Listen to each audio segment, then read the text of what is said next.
ഉണ്ട്. ഇതെന്താ ഖദർ? ഇനി ഇതല്ലേ ഇടേണ്ടത്? ഞാൻ ഇന്നലെ വാങ്ങിയതാ. എന്തിന്? ഖദറൊക്കെ ഇടാൻ ഒരു യോഗ്യത വേണം. എനിക്കതായിട്ടില്ല. തൽക്കാലം ഇതൊക്കെ മതി.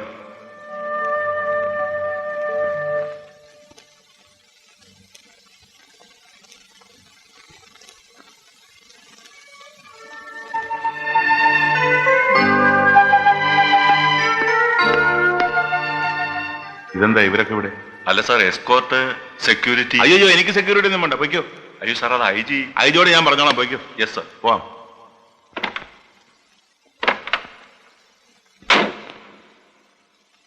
ഇച്ചിരൂടെ നീങ്ങേ.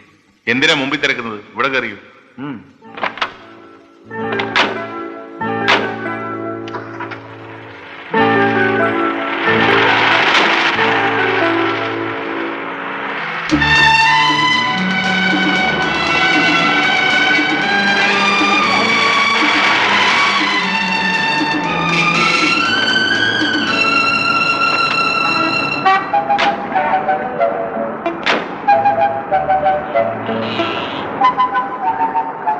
സിഗരറ്റ് താ പരമേട്ടോ. ഇതെന്തൊരു കഷ്ടം. അതെ,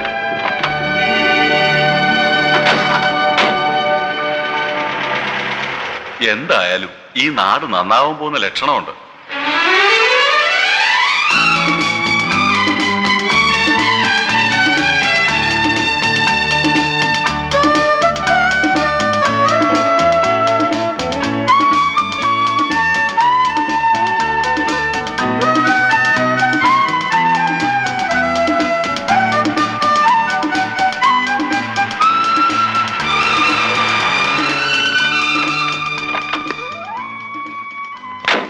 ഇതൊക്കെ തന്റെ സായിപ്പന്മാര് വരുമ്പോൾ ചെയ്താൽ മതി. എന്നെ കാണുമ്പോൾ ഇത്ര ബുദ്ധിമുട്ടൊന്നും വേണ്ട.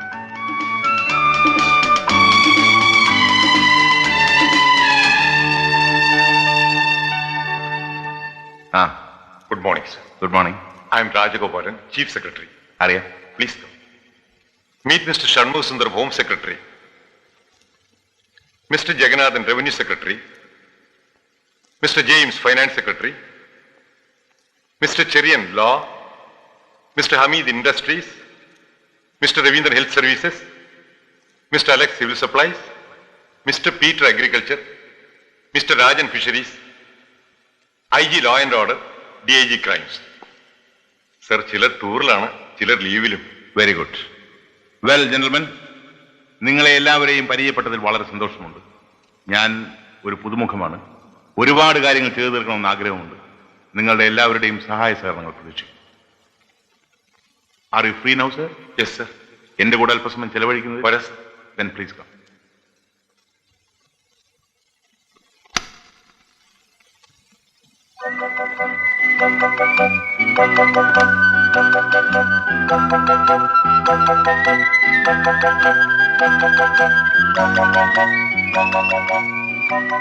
Please take a seat.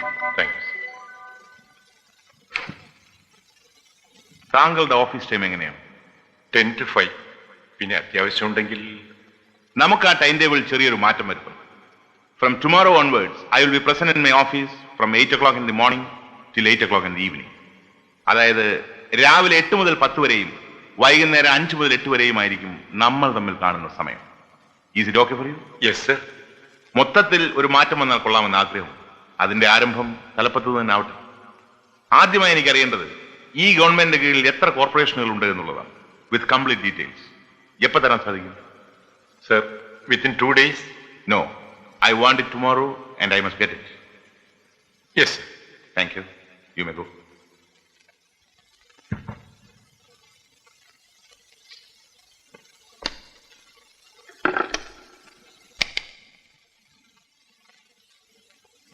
താനിങ് വന്നേ.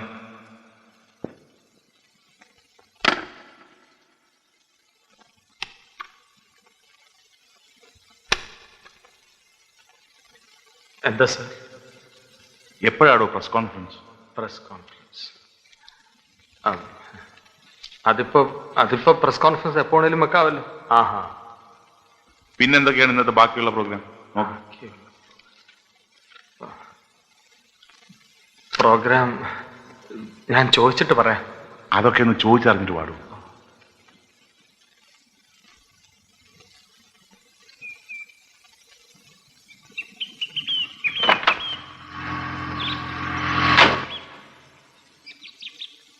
ആ വിശ്വം, പാപ്പച്ചനെ കണ്ടില്ലേ? കാര്യങ്ങളൊക്കെ പറഞ്ഞില്ലേ? ആ പറഞ്ഞു. നമ്മുടെ കണക്കുകൂട്ടൽ അല്പം തെറ്റി. സാരമില്ല, മാനേജ് ചെയ്യാം. ബാക്കി മന്ത്രിമാരുടെ കാര്യമൊക്കെ ഡിസൈഡ് ചെയ്തു. ഒന്നും ആയിട്ടില്ല. ഇന്നും നാളെ ഒക്കെ ആയിട്ടേ ആവും. അതല്ല, ഈ മന്ത് എൻഡിൽ എക്സൈസ് ഓപ്ഷന് നമുക്ക് പറ്റാത്ത വല്ലവരുമാണ് മന്ത്രിയെങ്കിൽ നമ്മുടെ പരിപാടി മുഴുവൻ കൊഴയും. വിശ്വം ആകെ തെറ്റിദ്ധരിച്ചിരിക്കുക. എന്റെ അറിവോ സമ്മതമോ കൂടാതെ ഇവിടെ ഒരു കാര്യവും നടക്കില്ല. KGR നമ്മുടെ പയ്യനല്ലേ, അവൻ അതിനുള്ള ധൈര്യമൊന്നും ഉണ്ടാവില്ല. ഇലക്ഷൻ മാനിഫെസ്റ്റോയിൽ പറഞ്ഞിട്ടുള്ള ജനക്ഷേമകരമായ പദ്ധതികൾ എത്രയും വേഗം നടപ്പിലാക്കാൻ ഈ ഗവൺമെന്റ് ശ്രമിക്കും. ചെലവ് ചുരുക്കൽ പദ്ധതിയുടെ ഭാഗമായി നാട്ടിനും നാട്ടാർക്കും കൊള്ളാത്ത വെള്ളാനകളായ കോർപ്പറേഷനുകളെ എത്രയും വേഗം നിർത്തലാക്കുന്നതായിരിക്കും. അത്ഭുതങ്ങളൊന്നും ഞാൻ പ്രതീക്ഷിക്കുന്നില്ല. എങ്കിലും ഭരണരീതിയിൽ ചെറിയൊരു മാറ്റം ഉണ്ടാകുമെന്ന് ഞാൻ ഉറച്ചു വിശ്വസിക്കുന്നു. ഈ ഗവൺമെന്റിന്റെ പുതിയ അബ്കാരി നയം ഈ മാസം അവസാനം തന്നെ പ്രഖ്യാപിക്കുന്നതായിരിക്കും. ഇനി നിങ്ങൾക്ക് എന്തെങ്കിലും ചോദിക്കാനുണ്ടെങ്കിൽ ചോദിക്കാം. സാർ, മന്ത്രിസഭ വികസിപ്പിക്കുന്നില്ലേ? ആരൊക്കെയാണ് പുതിയ മന്ത്രിമാർ? തീരുമാനമായിട്ടില്ല. മന്ത്രിസഭയിൽ ചെറുപ്പക്കാർക്കായിരിക്കും മുൻതൂക്കം എന്ന് കേട്ടത് ശരിയാണോ? ആ, അങ്ങനെയല്ലേ വേണ്ടത്. പ്രായമായവരോട് മുഖ്യമന്ത്രിക്ക് അലർജി വല്ലതുമുണ്ടോ? ഞാൻ സ്നേഹിക്കുന്ന ബഹുമാനിക്കുന്ന പ്രായമായ ഒരു അച്ഛനും അമ്മയും എനിക്കുണ്ട്. കാലാകാലങ്ങളിൽ എല്ലാത്തിനും മാറ്റമുണ്ടാവണം. മനുഷ്യന് പണത്തിനോടുള്ള ആർത്തിയും ലൗകിക സുഖങ്ങളോടുള്ള ആസക്തിയും ഒരു പ്രായം കഴിഞ്ഞാൽ അവസാനിക്കാം. പക്ഷേ അധികാരത്തിനോടുള്ള ദുർമോഹം മരണം വരെയും ഉണ്ടാവും. ഞാനല്ല, ബെർട്രാൻ റസൽ പറഞ്ഞതാ. പിന്നെ യുവാക്കൾക്ക് കാലഘട്ടത്തിനനുസരിച്ചുള്ള മാറ്റങ്ങൾ ഉൾക്കൊള്ളുവാനും സ്വയം ചിന്തിക്കാനും തീരുമാനങ്ങൾ എടുക്കാനും സാധിക്കുമെന്നേ ഞാൻ അർത്ഥമാക്കുന്നു. പിന്നെ റിട്ടയർമെന്റ് എല്ലാത്തിനും ഒരു ആവശ്യമല്ലേ? പലരെയും കൊള്ളിച്ചാണ് സാർ ഇത് പറയുന്നതെന്നറിയാം. പക്ഷേ ജനങ്ങൾക്കും പാർട്ടിക്കും ആവശ്യമാണെങ്കിൽ പ്രായം ഒരു അയോഗ്യതയാണോ? അല്ല എന്ന് വെച്ച് എനിക്കെന്റെ അഭിപ്രായം പറഞ്ഞൂടെ? മുഖ്യമന്ത്രി ആയതിനു ശേഷമുള്ള ആദ്യത്തെ പത്രസമ്മേളനമാണ്. സാറിന് ജനങ്ങൾക്ക് കൊടുക്കാനുള്ള മെസ്സേജ് എന്താണ്? ഈ രാജ്യത്ത് തേനും പാലും ഒന്നും ഒഴുകാൻ പോകുന്നില്ല. ഒരു രാമരാജ്യവും ഇവിടെ പ്രതീക്ഷിക്കില്ല. പിന്നെ കുറച്ചു ദിവസം KGR ജനങ്ങൾക്കൊരു പുതുമയായിരിക്കും. What you call a change. അത് കഴിഞ്ഞാൽ അതും ഒരു പഴയ അധ്യായമായി മാറും. അതുവരെ അവർക്ക് വേണ്ടി പ്രവർത്തിക്കാൻ നിങ്ങൾ എന്നെ സഹായിക്കുക, എന്നോട് സഹകരിക്കുക. നമസ്കാരം. കൊട്ടാരം പോലത്തെ വീട്. അയ്യോ, മനസ്സിലേ. ഡയറി ഡയറി സൂക്ഷിച്ച്. ഉണ്ട് ചെരുപ്പ്. വരൂ മാഡം. അയ്യോ, ഇതാണ് മാസ്റ്റർ ബെഡ്റൂം. ആഹാ. അയ്യോ, AC. നിലവിളക്ക് നിലവിളക്ക്. അപ്പുറത്ത് 2 ബെഡ്റൂം കൂടി ഉണ്ട്. മനസ്സിലെ TV. അത് ടോയ്ലറ്റ് ആണ്. എവിടെ?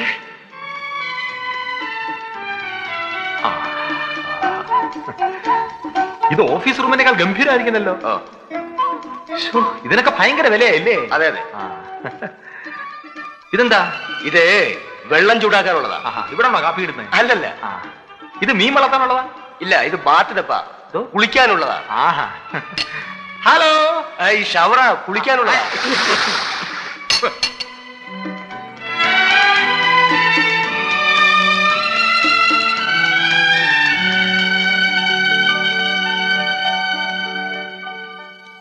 എന്താ ഇത്? ഞാനേ മുഖം ഒന്ന് എഴുതിയതാ. ഗോപിയേട്ടൻ എല്ലാ റൂമും കണ്ടോ? ഹലോ ഹലോ, ഇതിൽ STD ഉണ്ടോ? ഇപ്പോഴില്ല, ഉടൻ തന്നെ കണക്ട് ചെയ്യും. അവിടെ തന്നെ കണക്ട് ചെയ്യണം. എനിക്ക് AC STD ഉറക്കം വരത്തില്ല. ഇത് ഇഷ്ടപ്പെട്ടില്ലെങ്കിൽ 1-2 ബംഗ്ലാവ് കൂടി ഉണ്ട്, അതുകൂടി കാണാം. വേണ്ട വേണ്ട, ഇത് തന്നെ മതി. ഇത് തന്നെ മതി. വേണ്ട, ഈ വീട്ടിൽ തന്നെ താമസിച്ചാൽ മതി. ഒരു വീട്ടിലേക്ക് മാറുന്നില്ല. എന്തിനാ എത്ര വാശി? നമ്മൾ ചോദിച്ചൊന്നും അല്ലല്ലോ. വേണ്ടെന്ന് നിന്നോടല്ലേ പറഞ്ഞത്? ഇവിടെ താമസിച്ചുകൊണ്ടുള്ള ഭരണമൊക്കെ മതി. വേണ്ട, എനിക്ക് നിർബന്ധമൊന്നുമില്ല. ഈ വീട് തന്നെ മതി. അതാ നല്ലത്. ഇതുപോലെ പല ആഗ്രഹങ്ങളും തോന്നും. അതൊക്കെ മുളയിലെ അങ്ങ് നുള്ളിക്കളയുന്നതാ നല്ലത്. ഞാനെല്ലാം കേട്ടു. വത്സലേ, ഇതിനൊക്കെ ഒരു യോഗം വേണം. കൊട്ടാരം പോലത്തെ ഒരു വീട്, ബെഡ്റൂമിനൊക്കെ എന്താ വലിപ്പം. കാർപ്പറ്റ്, AC, ടെലിവിഷൻ, സ്പ്രിംഗ് കട്ടിൽ. ബാത്റൂമിലോ കുളിക്കാൻ കെട്ടുവെള്ളം പോലൊരു ടബ്. ചൂടുവെള്ളോ പച്ചവെള്ളോ എന്താ വേണ്ടത്. അതിന്റെ അടുക്കളയുടെ അത്ര വലിപ്പമില്ല ഈ വീടെല്ലാം കൂടെ ചേർത്ത്. എന്തിനധികം പറയുന്നു, അട്ടേ പിടിച്ച് മെത്തേ കിടത്തി. ഹലോ,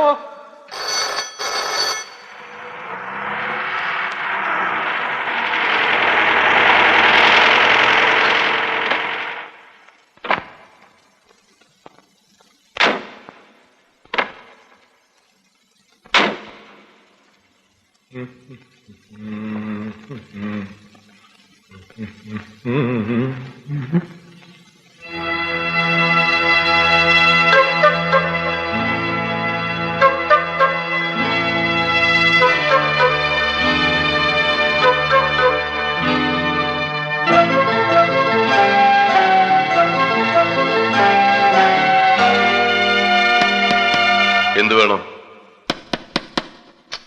എന്ത് വേണം?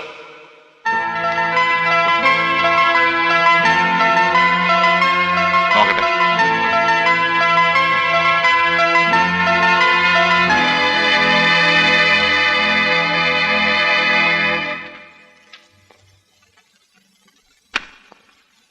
മണി 11:30. സ്റ്റാഫെല്ലാം എത്തിയില്ലേ? ചിലർ ലീവാണ് സർ. തഹസിൽദാർ വന്നിട്ടില്ലേ? ട്രാൻസ്ഫർ ആയി. പുതിയ തഹസിൽദാർ ചാർജ് എടുത്തിട്ടില്ല. അറ്റൻഡൻസ് രജിസ്റ്ററോടെ ഇതാ.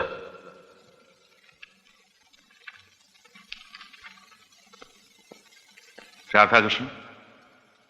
ഞാനാ സർ.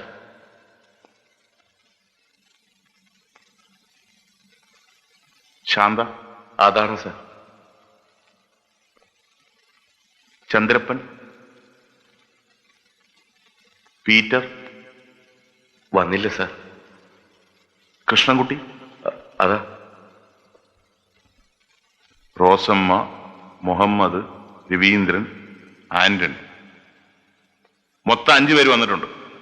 ഇതിൽ 9 പേരും പ്രസന്റ് ആണല്ലോ. വരാത്തവരെ എന്തിനാ പ്രസന്റ് മാർക്കിയിരിക്കുന്നത്? സർ, അതവര് ചായ കുടിക്കാൻ പോയതാ. എവിടെ? ക്യാൻറ്റീനിൽ. എവിടെയാ ക്യാൻറ്റീൻ? അവര് വന്നിട്ടില്ല sir. Not everything. Yes sir. Take stern action. ശരി സർ. ഒന്നിനും ഒരു വിട്ടുവീഴ്ചയും വേണ്ട. ശരി സാർ. അത് നമ്മുടെ പീറ്റർ എംപ്ലോയീസ് അസോസിയേഷൻ സെക്രട്ടറിയാണ്. പാർട്ടിയുടെ കീഴിലുള്ള. ഓഹോ. Suspend him with immediate effect. ശരി സാർ. സാർ,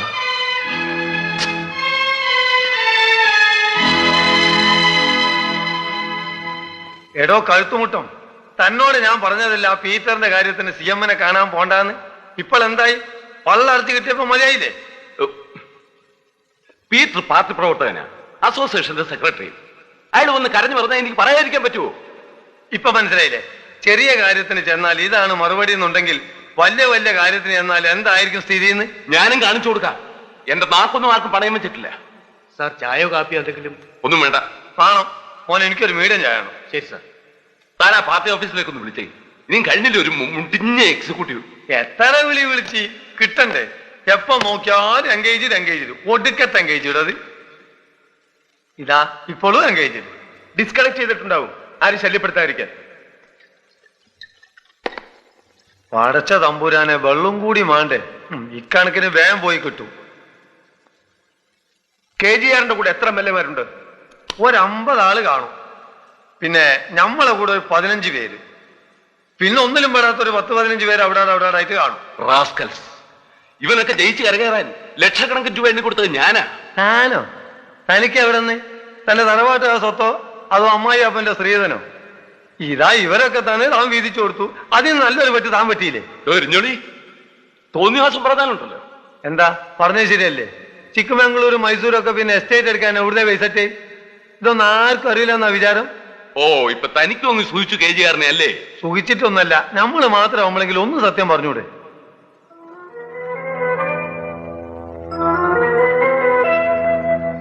പാർട്ടി എക്സിക്യൂട്ടീവ് എന്ത് തീരുമാനിച്ചു? എന്താന്ന് വെച്ചാ ഒന്ന് പറയടോ. മുഖ്യമന്ത്രിയെ കൂടാതെ 5 മന്ത്രിമാർ. പ്രധാനപ്പെട്ട വകുപ്പുകൾ മുഖ്യമന്ത്രിക്ക് തന്നെ. ഹോം, ധനകാര്യം, ഭക്ഷ്യം, റവന്യൂ, പൊതുഭരണം. കൃഷ്ണമാരാർ വാണിജ്യം, അബ്ദുൾ റഹീം ട്രാൻസ്പോർട്ടും ഇലക്ട്രിസിറ്റി, കൃഷ്ണകുമാരി വിദ്യാഭ്യാസം, KT ജോസഫ് സാമൂഹ്യ വികസനവും പഞ്ചായത്ത് ആൻഡ് മുനിസിപ്പാലിറ്റീസ്. ആറാമത്തെ മന്ത്രി 2 പേരുണ്ട് ചോയ്സ്. കഴുത്തുമുട്ടം അല്ലെങ്കിൽ മയ്യനാട് ചന്ദ്രശേഖരൻ. ഏതൊക്കെയാ വകുപ്പുകൾ?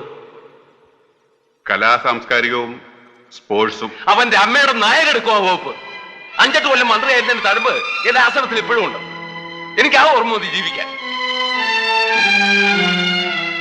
ബാക്കിയുള്ള വകുപ്പുകളോ? 3 മാസത്തിനകം ഒരു വികസനം കൂടി ഉണ്ടാകും. തൽക്കാലം അതുവരെ മുഖ്യമന്ത്രിയും വ്യവസായ മന്ത്രിയും കൂടി ആ വകുപ്പുകൾ കൈകാര്യം ചെയ്യും. ഇതാണ് പാർട്ടി എക്സിക്യൂട്ടീവിന്റെ തീരുമാനം. ഇതൊക്കെ കൈമൾ സാറിന്റെ അനുവാദത്തോടുകൂടി തന്നെയാണോ തീരുമാനിച്ചത്? എക്സിക്യൂട്ടീവിൽ 9 പേർ ഒരുമിച്ച് നിന്നാൽ ബാക്കി 3 പേർക്ക് എന്ത് ചെയ്യാൻ സാധിക്കും? ഭൂരിപക്ഷത്തിന്റെ തീരുമാനത്തിന് പ്രസിഡന്റ് വഴങ്ങിയല്ലേ പറ്റൂ. കൈമൾ സാറിന് ഒന്നും പറയാനില്ലേ? ഞാൻ രാജിവെക്കാൻ തീരുമാനിച്ചു. 1 മാസത്തിനകം പാർട്ടിയുടെ ജനറൽ ബോഡി വിളിച്ചുകൂട്ടും. അബദ്ധം കാണിക്കരുത്. ഇന്നലെ കണ്ട KGR അല്ല ഇന്ന്. അയാളുടെ സ്വരത്തിലും ഭാവത്തിലും പെരുമാറ്റത്തിലും ഒക്കെ ഒരു വ്യത്യാസം.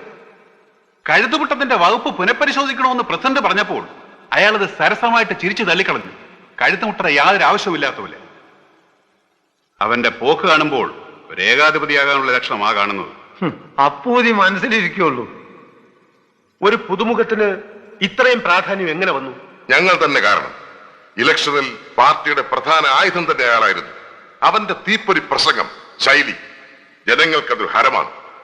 യുവജനങ്ങൾക്കിടയിലും വിദ്യാർത്ഥികൾക്കിടയിലും അവനെക്കുറിച്ചുള്ള ക്ലീൻ ഇമേജ് ഞങ്ങൾ എക്സ്പ്ലോയിറ്റ് ചെയ്തു. ആവശ്യത്തിൽ കവിഞ്ഞുള്ള പബ്ലിസിറ്റി കൊടുത്ത് പാർട്ടി അവനെ ബൂസ്റ്റ് ചെയ്തു. ഒരു ശത്രുവിനെ ആൾ വളർത്തുന്നതെന്ന് ഞാൻ ഒരിക്കലും കരുതിയിരുന്നില്ല. ഞാൻ പോകുന്നു.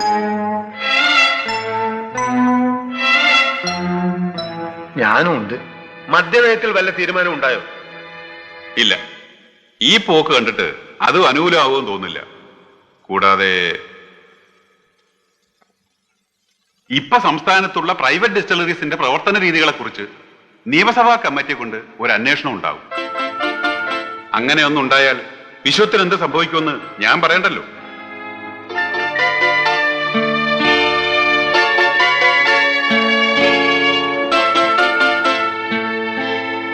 കൈമൾ സാറേ, ഇനിയും ആലോചിക്കാം, വരട്ടെ, നോക്കാം എന്നൊന്നും പറയാൻ സമയമില്ല.